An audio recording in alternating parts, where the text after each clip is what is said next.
Hi, it's Chris with Alair Homes. One question we get asked a lot by clients is whether they can stay in their home during a renovation project.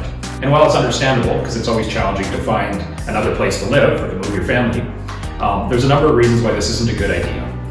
First of all, there's a significant loss of privacy. A home should be your sanctuary, and when you've got strangers and tradesmen working in your personal space day after day, that gets old in a hurry.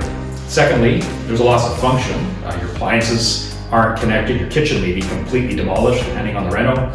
Light switches, heat, all those things aren't working. And so that really takes away from your living experience, and frankly, depending on the time of year, can be downright uncomfortable. And thirdly, there is a significant amount of noise and dust that are part of every renovation.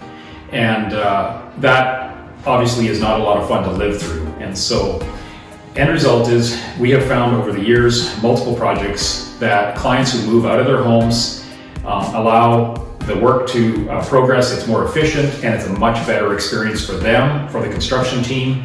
And frankly, there's something really nice about the surprise of walking into a completed space.